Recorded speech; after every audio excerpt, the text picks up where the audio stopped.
कहानियाँ केवल मनोरंजन नहीं करती, वे आत्मा को जगाती हैं, मन को दिशा देती है और जीवन के गूढ़ रहस्यों को उजागर करती है। कुछ कहानियाँ ऐसी होती हैं जो सांसारिक जीवन के पर्दे को हटाकर आध्यात्मिक सत्य को प्रकट करती है। नेहा की कहानी भी ऐसी ही है, एक साधारण कन्या की यात्रा जो सांसारिक बंधनों से शुरू होकर आत्म साक्षात्कार के पथ पर बढ़ती है। यह कहानी केवल नेहा की नहीं, बल्कि प्रत्येक उस आत्मा की है जो माया के जाल में फंसकर भी अपने सत्य की खोज करती है। इसे पौराणिक और आध्यात्मिक दृष्टिकोण से प्रस्तुत करते हुए हम इसे एक ऐसी कथा के रूप में देखेंगे जो नारी शक्ति, आत्म जागरण और कर्म के सिद्धांत को दर्शाती है, जैसे कि यह किसी प्राचीन ग्रंथ का हिस्सा हो। अलीगढ़ का एक मध्यम वर्गीय मोहल्ला जो सांसारिक माया का प्रतीक है। नेहा एक कन्या जिसमें सृष्टि की आदिशक्ति का अंश छिपा है, परंतु वह अभी स्वयं को नहीं पहचानती। माँ कविता माया का रूप जो सामाजिक नियमों और परंपराओं में बंधी है, जो नेहा को संसार के नियमों में ढालने का प्रयास करती है। पापा सुरेश कर्म और इच्छा के द्वंद्व का प्रतीक जो सामाजिक व्यवस्था को बनाए रखने के लिए सख्त नियमों का पालन करता है। नेहा के हृदय में एक ज्योति थी जो ज्ञान की प्यास से प्रज्वलित थी। वह विद्यालय में श्रेष्ठ थी, जैसे कोई साधक जो वेदों और उपनिषदों के रहस्यों को समझने के लिए तत्पर हो। किंतु उसके घर का वातावरण माया का एक घना जाल था।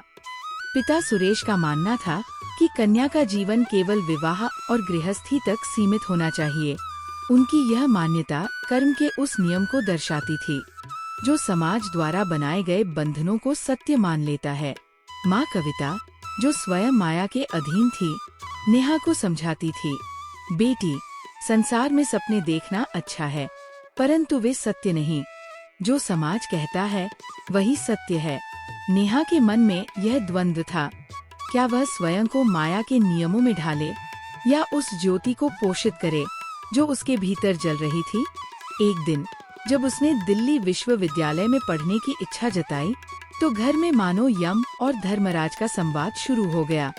पिता ने कहा, कन्या का धर्म है गृहस्थी, विद्या केवल उतनी जितनी ससुराल में इज्जत बनाए रखें। ये वचन सामाजिक कर्मकांड का प्रतीक था जो आत्मा की स्वतंत्रता को बांध देता है। माँ चुप रही, जैसे माया स्वयं मौन होकर संसार को देख रही हो। परंतु नेहा के भीतर की ज्योति ने विद्रोह किया।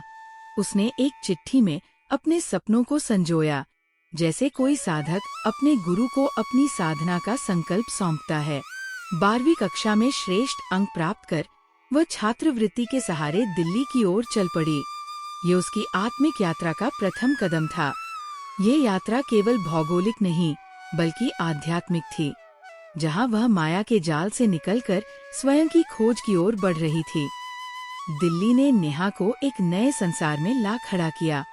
ये शहर माया का दूसरा रूप था, चमकदार, आकर्षक, परंतु भ्रामक।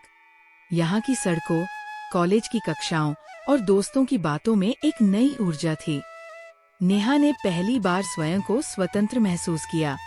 ये स्वतंत्रता वैसी थी जैसे कोई योगी ध्यान में लीन होकर अपनी आत्मा की गहराइयों को छू लेता है।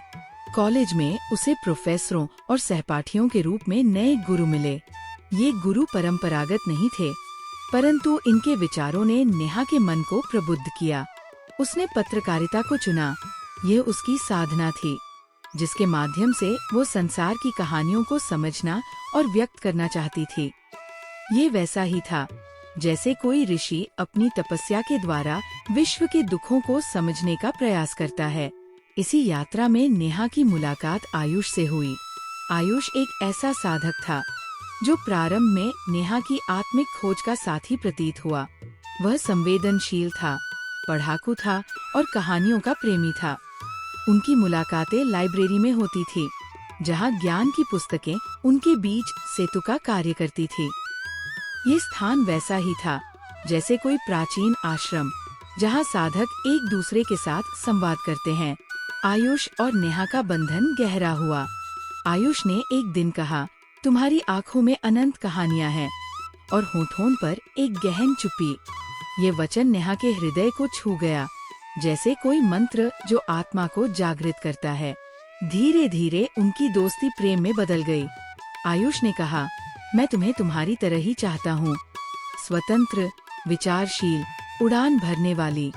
ये प्रेम उस शक्ति का प्रतीक था जो सृष्टि में शिव और शक्ति के मिलन जैसा है। नेहा को लगा कि वह आयुष में अपनी आत्मा का दूसरा रूप देख रही है। ये प्रेम वैसा था जैसे कोई साधक अपने गुरु में विश्वास पाता है। परंतु पौराणिक कथाओं में भी कहा गया है कि माया का भ्रम प्रेम के रूप में भी प्रकट हो सकता है। क्या आयुष वास्तव में नेहा का सच्चा साथी था या यह माया का एक नया खेल था? पौराणिक कथाओं में माया को एक ऐसी शक्ति कहा गया है जो सत्य को छिपा देती है। प्रेम की मधुर शुरुआत के बाद आयुष का व्यवहार बदलने लगा। एक रात जब नेहा ने उसका फोन नहीं उठाया तो आयुष क्रोधित हो गया। उसने कहा, तुम्हें इतनी स्वतंत्रता नहीं होनी चाहिए कि तुम अपने प्रेमी को भूल जाओ। ये वचन माया के उस रूप का प्रतीक था जो स्वतंत्रता को बंधन में बदल देता है। आयुष के शब्दों में अब नियंत्रण की छाया दिखाई देने लगी। उसने कहा, तुम जिन पुरुषों से बात करती हो वे तुम्हें गलत समझते होंगे। ये समाज की उस मानसिकता का प्रतीक था जो नारी को केवल एक परछाई मानता है, न कि स्वयं में पूर्ण। एक दिन उसने कहा, शादी के बाद तुम्हारी नौकरी की कोई आवश्यकता नहीं होगी। नेहा के हृदय में एक तूफान उठा। ये वही आयुष था जिसने उसकी स्वतंत्र आत्मा की प्रशंसा की थी। क्या यह प्रेम था या माया का एक और भ्रम? पौराणिक कथाओं में माया को एक ऐसी शक्ति कहा गया है जो सत्य को छिपा देती है और आत्मा को भटकाती है।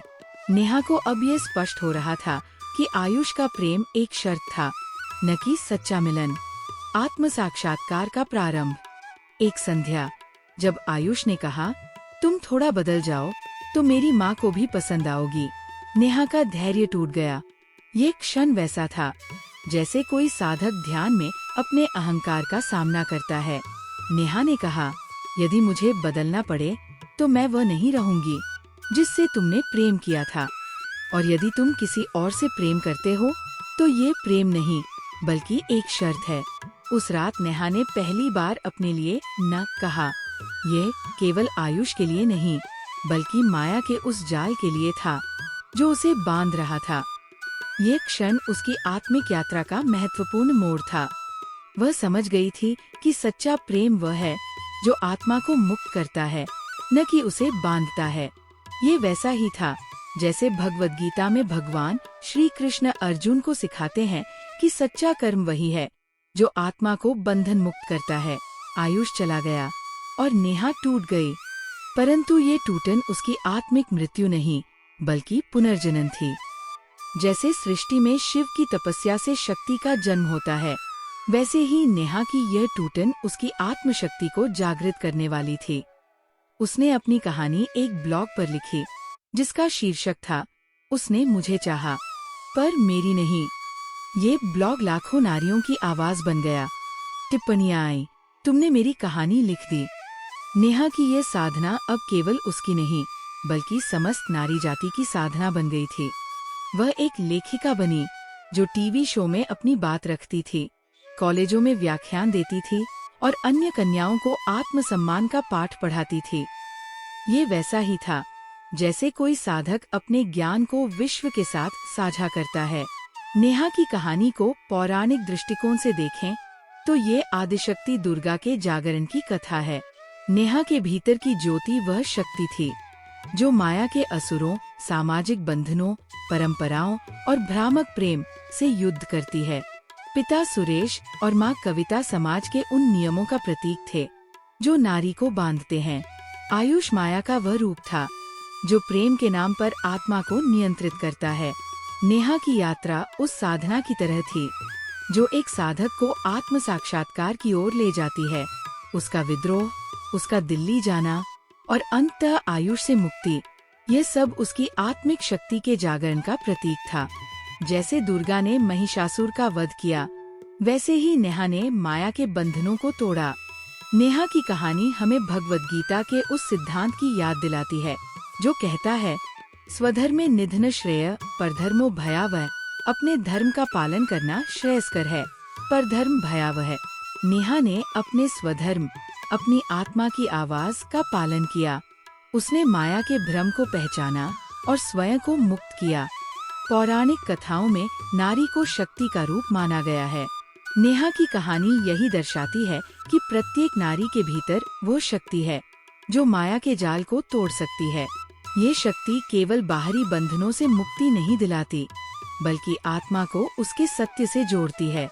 नेहा आज अकेली है, परंतु अधूरी नहीं।